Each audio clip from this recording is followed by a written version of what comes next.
Okay. Right, so today the recipe we're going to show you today is a chicken Caesar salad. Now there's quite a lot to do. It sounds really simple, but there's quite a lot to do because I'm going to actually make some of my own homemade croutons. I keep a stash of croutons all of the time. Okay, here is my stash of croutons in an airtight container. I've made these about 2 weeks ago. You can see this is what we're aiming for. Little croutons like this. Really great, really tasty, really cheap to make.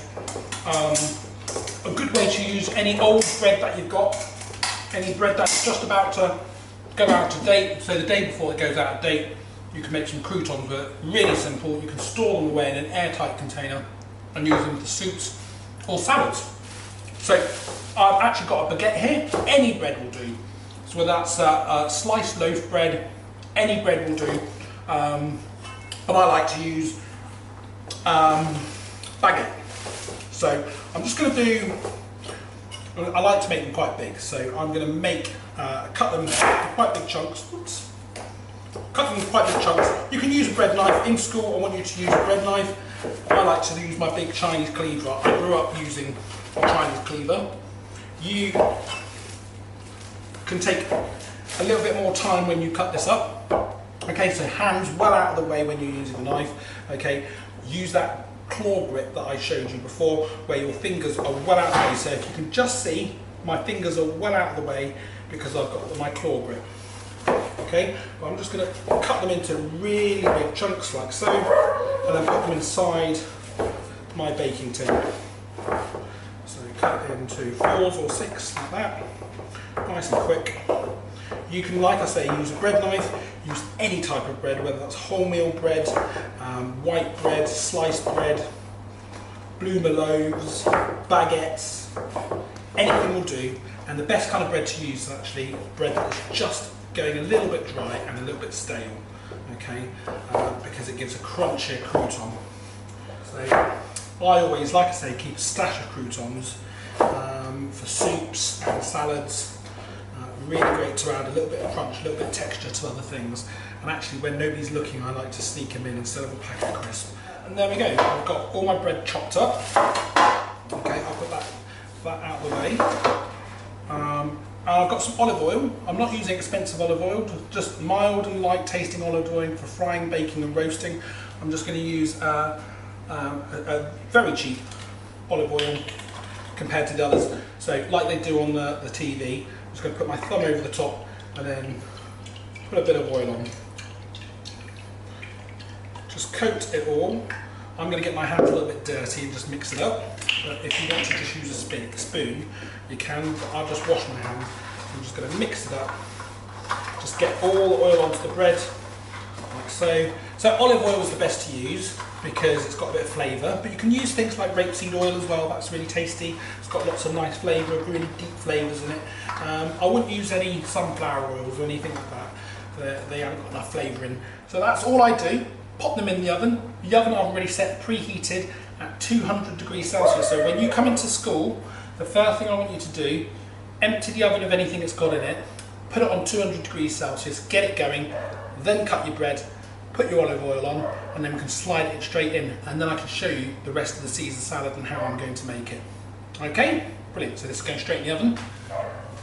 So traditional Caesar salad has a Caesar salad dressing, which the main ingredients are mayonnaise and anchovies ground up. We're not going to use a homemade Caesar salad dressing today. We're just going to use a bottled one. But the other main ingredient for Caesar salad is a lettuce. Okay, so the best lettuce to use for a Caesar salad is either a Cos lettuce or a romaine lettuce. Okay, we could use a iceberg lettuce, but it's not as much flavour. Okay, so today I've got a romaine lettuce which I got from my garden this morning. So I picked this romaine lettuce and we're going to use that for our salad. I need to get a bowl. Give me 1 second, I'm getting a bowl. Here's my bowl. So, like I said, I got my romaine lettuce from my garden this morning. If you get a nice lettuce from the supermarket, it usually doesn't come with all these little brown bits on. Okay, so a nice fresh lettuce. Look for a nice healthy green lettuce. The leaves on the inside are the tastiest ones. So we'll try and use those today. But I'm just going to take off some of this brown bit. There's nothing wrong with it. It's just doesn't look as appetizing. That's really important to make sure that your lettuce and your food looks appetizing as well as tastes appetizing. So I'm just going to cut off the bottom of the stem here. Okay, this bit here is really, really bitter. So I don't actually like the bitter bit. So I'm just going to cut a little bit more off, the little half of the romaine lettuce. Quite bitter, but the bitter flavour of the romaine lettuce is much better than the iceberg lettuce. Now, just check whether it needs a little bit of a wash, if there's any sand in there. And especially seeing as I got this out of my own garden, I just need to make sure there's no snail or slugs on the inside. Nope, there is nothing there. This looks beautiful. Notice the difference between the outside leaves here and the lovely fresh leaves on the inside. Okay, need to give those a quick rinse. Be back in a second after I've given them a quick rinse. I've got my lettuce, which I have rinsed under the tap, and I'm just dabbing dry with a little kitchen towel. If you've got one of those salad spinners to dry your salad, that's the best to do at home. But for now, I'm just going to dab it dry with a little paper towel, and then I've got all my salad leaves. I'm using the outside leaves as well as the inside leaves because I don't like to waste stuff. I'm using my cleaver, and I'm just going to cut them, I don't know, about 2 inches, 3 inches along. So we've got some lovely leaves like so. Pop them into my salad bowl, looking delicious. Okay, I'm going to jazz up my Caesar salad today though, because I'm actually going to do a chicken Caesar salad. So I'm going to show you how to prepare the chicken, and we're just going to char grill it on the hob, and then we're going to put some chicken on top, put my fresh croutons on top, which we made earlier, and add a bit of Parmesan cheese, and then a tiny bit of salad dressing, which I bought in a bottle. Okay, now time to check whether my croutons are done. They've been in the oven for about 7-8 minutes, so I need to just check whether they need to be turned over or not. So let's get them on, get them out. Notice I've got my oven gloves on. Really important to wear oven gloves. Don't want to burn yourself. So I'm just going to give them a quick turn over. They actually look pretty much done. I'm just going to give them a couple more minutes in the oven just to brown the other side. And because it's white bread, I want it nice and brown because I like my croutons really, really crunchy, and you need to dry them out properly. So I'm just going to pop them back in the oven for literally a couple of minutes. Still, it's on 200 degrees Celsius. There we go. Right, so I've left it for another 2 minutes. Just need to check on whether my croutons are done. Oh wow, probably just at the right point. Like if I left them in for any longer, they'll start burning. So take them out and let them cool down. Switch the oven off, really important to do. And I am just going to pop a little bit of salt. I'm going to pop a little bit of salt on my croutons to give them a bit of flavour. Good to do when they're hot. So just a pinch of salt, okay. Good to do when they're hot. Some people like to put pepper on them as well at this point.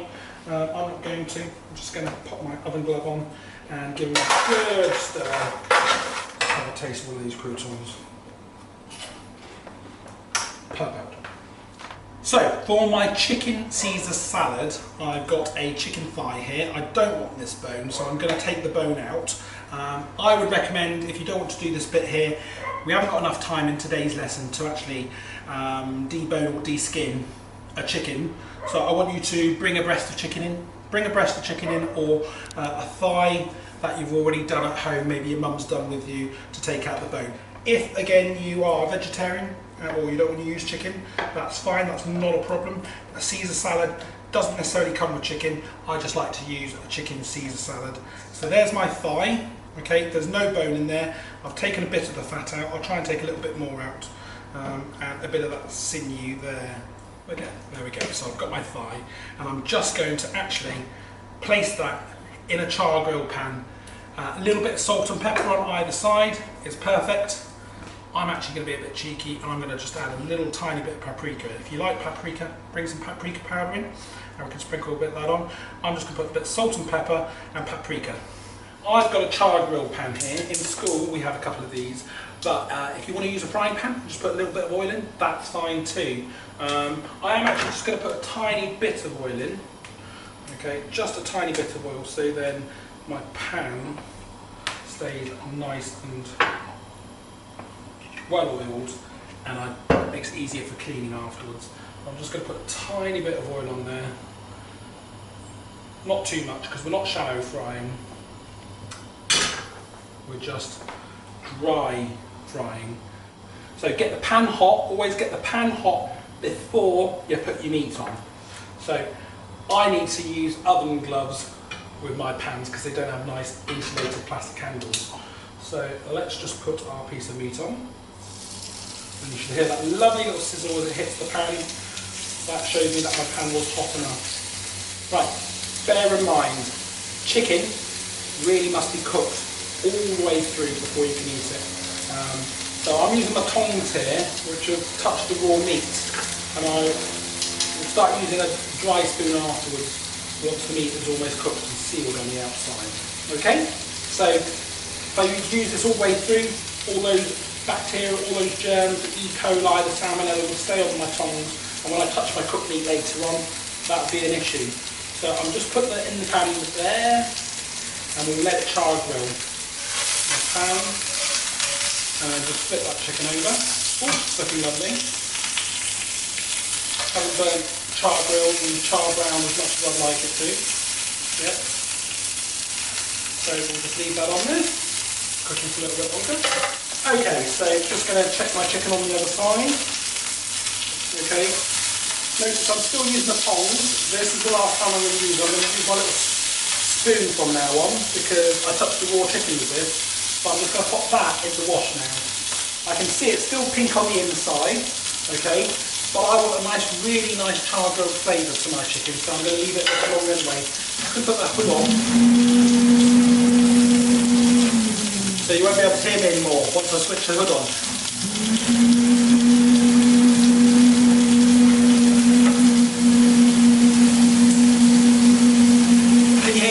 There we go, that's better. As you can see, it's browning nicely. My thigh is quite thick, so I think it's probably going to take just over 5 minutes to cook my thigh. About 5 minutes for a breast meat. It depends how thick or thin it is, how long you need to leave it in for. You can see that the little bit of oil I put in just before is really helping it not stick too much. Now, I've got a trusted thermometer. Every kitchen should have a thermometer. So I've got one of these thermometers. They're only about £7 I bought this one for. We've got them in school. This is the way to be 100% certain that your meat is cooked all the way through. Now all meats, all high biological value proteins should be cooked to at least 75 degrees Celsius. 75 degrees Celsius means it's fully cooked all the way through. If you go for medium rare or medium steak, then the temperatures are slightly less. So for a medium rare, it says on the back of my thermometer 63 degrees, a medium about 71. Because it's poultry, chicken definitely needs to be cooked to 75 degrees Celsius or more, okay, to make sure it's fully cooked. I'm just going to put my hood back on because it's getting really, really smoky, and then I'm going to test the temperature. 77 on the thin bit, but on the thick bit here, I bet it's not quite 77 yet, so let's go through there. So you can see it's 69, 66.8 it says there. So it's not quite cooked in the middle of that thick bit of chicken just here. What I could do is cut that in half, and then fry it again, or I can just leave it a little bit longer.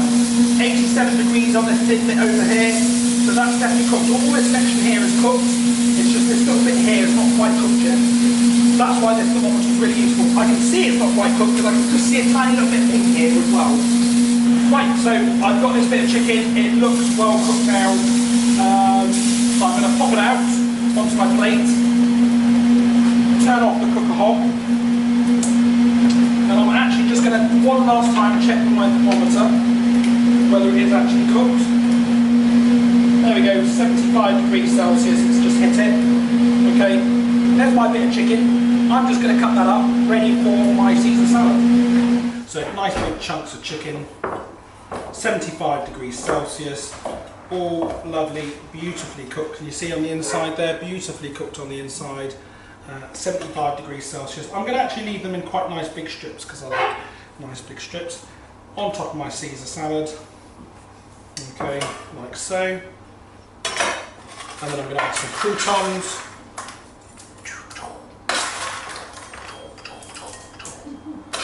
Okay, and then I am going to wipe my hand on a cloth.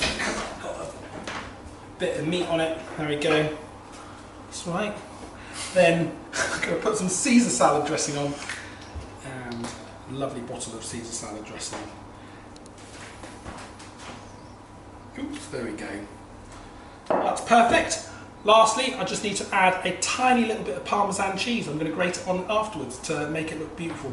So just give me 1 second. I'm going to go and find my Parmesan. I'm just going to grate it with this fine grater, and that will just finish off my salad beautifully. So, chicken Caesar salad. A typical Caesar salad doesn't have chicken in it. I put a bit of char grilled chicken in there. You can put a bit of paprika on your chicken, you can make it a little bit funkier. You can put other things in there. If you like a bit of tomato, throw a bit of tomato in. Honestly, just experiment as much as you can. Try whatever you like. Put sun-dried tomatoes in there, put a little anchovy in there, whatever makes you feel like you want to make it taste better. So get a nice bit of everything, a bit of salad, a bit of crouton, freshly made, homemade.